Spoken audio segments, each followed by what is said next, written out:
Hello students.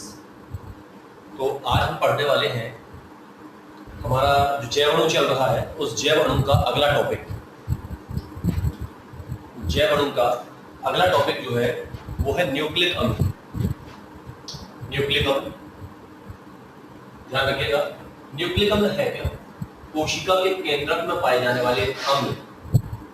कोशिका के केंद्रक में पाए जाने वाले अम्ल जो किसके, जो न्यूक्लियोटाइड के बहुलक होते हैं। न्यूक्लियोटाइड के बहुलक। याद रखना है कि न्यूक्लिक अम्ल की एकलक इकाई है न्यूक्लियोटाइड। तो कोशिका के केंद्रक में पाए जाने वाले वे अम्ल जो न्यूक्लियोटाइड के बहुलक होते हैं उन्हें न्यूक्लिक अम्ल के नाम से जाना जाता है। ध्यान रखिए। फिर इसके बाद खोजकर्ता की बात करूं मैं, तो इनके जो खोजकर्ता है वो है फ्रेडरिक माइशर। ये आ चुका पेपर में, ध्यान रखना है। खोजकर्ता फ्रेडरिक माइशर। इनका नामकरण अल्टमान ने किया था। इनकी प्रकृति होती है अम्लीय। अम्लीय प्रकृति के कारण अल्टमान ने इन्हें नाम दिया था क्या? न्यूक्लिक अम्ल नाम दिया था। अम्ल कहा है। इनमें बंध कौन से पाए जाते हैं? इनमें फास्फोडाइएस्टर बंध पाए जाते हैं। ये भी आ चुका, ध्यान रखना। फास्फोडाइएस्टर बंध, ये जो न्यूक्लियोटाइड होते हैं ये फास्फोडाइएस्टर बंध के माध्यम से जोड़ करके और न्यूक्लिक अम्लों का क्या करते हैं? निर्माण करते हैं। ठीक है ना। ये जो न्यूक्लियोटाइड है ये इन्हीं बंधों के माध्यम से जुड़ करके न्यूक्लिक अम्लों का क्या करते हैं? निर्माण करते हैं। फिर इसके बाद इनका रासायनिक संगठन इनमें क्या क्या पाया जाता है? तो इनके तीन घटक। पहला है पेंटोज शर्करा, 5C शर्करा। ठीक है। इनमें दो प्रकार की शर्कराएं होती हैं, या तो डीऑक्सीराइबोज या तो राइबोज। ठीक। तो पहला घटक होता है पेंटोज शर्करा, 5 कार्बन वाली शर्करा जो कि डीऑक्सीराइबोज या राइबोज होती है। फिर नाइट्रोजनी क्षार। इनमें दो प्रकार के नाइट्रोजनी क्षार होते हैं। जिनमें पहला होता है प्यूरिन। दो रिंग वाले नाइट्रोजनी क्षार, ये होता है प्यूरिन। ध्यान रखना, प्यूरिन दो रिंग वाले नाइट्रोजनी क्षार होते हैं। दो बेंजीन रिंग इनमें पाए जाते हैं।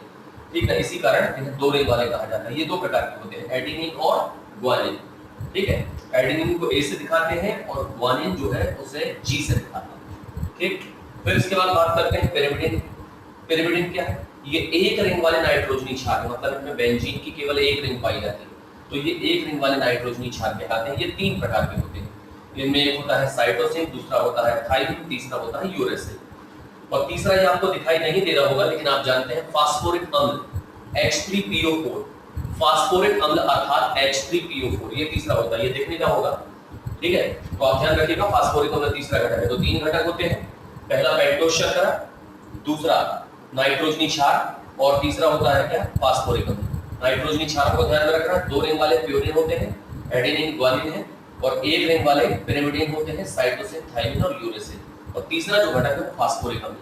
अब इसके बाद मैंने निर्माण प्रक्रिया थोड़ी सी बताई, वो आप देख लीजिए कि पेंटोज शर्करा, जब कोई एक 5 कार्बन वाली शर्करा मतलब पेंटोज शर्करा कोई एक नाइट्रोजनी क्षार से जुड़ती है तो पहले वो बनाती है न्यूक्लियोसाइड। याद रखिएगा, पेंटोज शर्करा जो है वो नाइट्रोजनी क्षार से जुड़ करके पहले न्यूक्लियोसाइड बनाती है।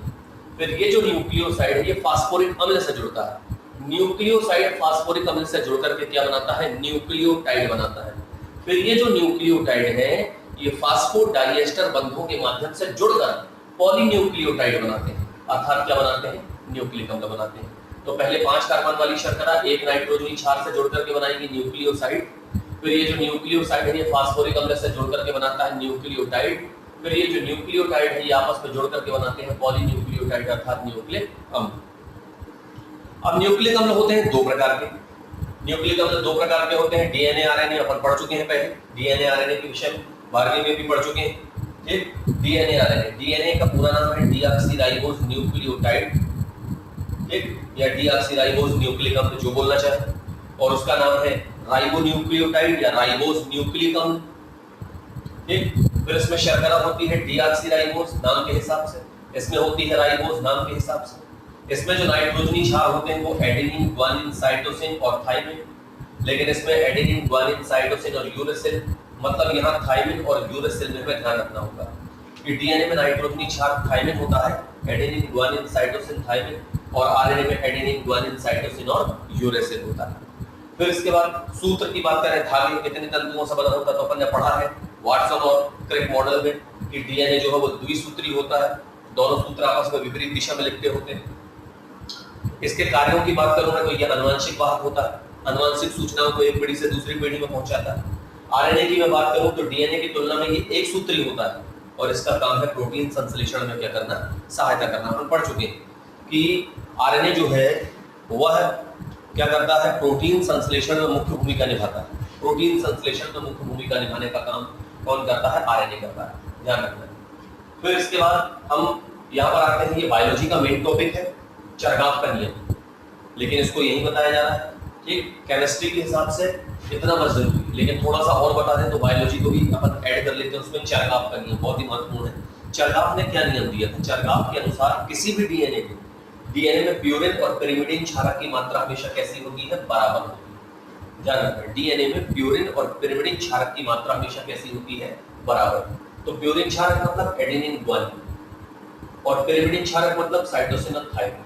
तो प्यूरिन क्षारक की मात्रा बराबर होती है पिरिमिडिन क्षारक, ठीक। चरगाव का पहला नियम। दूसरा नियम क्या है कि एडेनिन हमेशा थायमिन के बराबर होता है, ग्वानिन हमेशा साइटोसिन के बराबर होता है। तो एडेनिन जो है वो हमेशा किसके बराबर होगा, तो एडेनिन जो है वो हमेशा थायमिन के बराबर होगा और ग्वानिन हमेशा साइटोसिन के बराबर होगा, ठीक। तो प्यूरिन और पिरिमिडिन क्षारक डीएनए में बराबर मात्रा में होते हैं, चरगाव ने बताया था, ठीक। और जिसमें एडेनिन हमेशा थायमिन के बराबर होता है, ग्वानिन हमेशा साइटोसिन के बराबर होता है, ठीक है। फिर इसके बाद डीएनए के प्रकार के बारे में चलते हैं। डीएनए के प्रकार, तो डीएनए जो है टोटल 4 प्रकार का होता है। डीएनए 4 प्रकार का होता है। एक होता है एडीएनए, ये दक्षिणावर्त कुंडलित होता है और इसमें क्षारकों के 11 जोड़े होते हैं। एक कुंडलन में 11 जोड़े होते हैं, याद रखना। एडीएनए जो है ये दक्षिणावर्त कुंडलित होता है, दक्षिण दिशा से कुंडलित होता है, ठीक, याद रखना है, और क्षारकों के 11 जोड़े होते हैं। बीडीएनए ये भी दक्षिणावर्त कुंडलित होता है, ठीक, और दक्षिणावर्त कुंडलित मतलब आप क्लॉकवाइज समझ सकते हैं, क्लॉकवाइज ये भी दक्षिणावर्त कुंडलित होता है। और हम ये कहेंगे इसमें क्षारकों के कौन से जोड़े, मतलब कितने जोड़े होते हैं, 10 जोड़े। एक घुमाव में 10 जोड़े होते हैं। तो ध्यान रखना है कि ए डीएनए और बी डीएनए दोनों दक्षिणावर्त कुंडलित होते हैं। ए में क्षारकों के एक घुमाव में 11 जोड़े होते हैं और बी डीएनए में क्षारकों के 10 जोड़े होते हैं, एक घुमाव। जो डीएनए वाटसन और क्रिक ने दिया था, जो अपन ने बायोलॉजी में पढ़ा है, ठीक है ना, वो बी डीएनए, उसमें क्षारकों के 10 जोड़े होते हैं। सी डीएनए की बात करें, ये भी दक्षिणावर्त कुंडलित होता है, ये भी दक्षिणावर्त कुंडलित होता है और इसमें क्षारकों के मैं आपको बता दूं तो 9.33 जोड़े पाए जाते हैं। एक घुमाव में 9.33 जोड़े एवरेज पाए जाते हैं, औसत, ध्यान रखिएगा।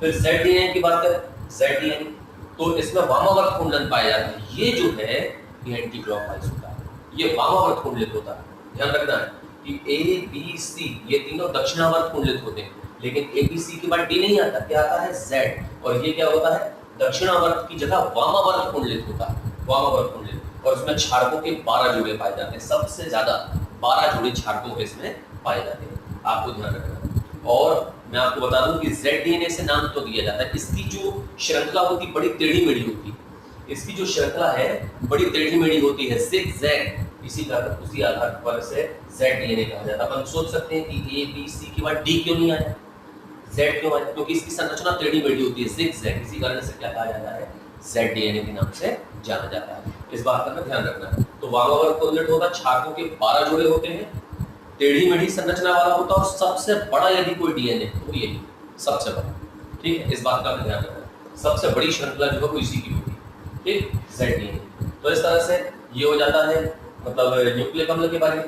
बाकी यहाँ पर मैंने आरएनए के प्रकार लिखे। आरएनए 3 प्रकार का होता है, बायोलॉजी में आगे जाके पढ़ना अपने को कि आरएनए कितने प्रकार के होते हैं। तो मैं यहाँ पर आपको बता दूं कि जो आरएनए है वो 3 प्रकार का होता है। आरएनए के बारे में भी थोड़ी सी चर्चा हम कर दें यहाँ पर।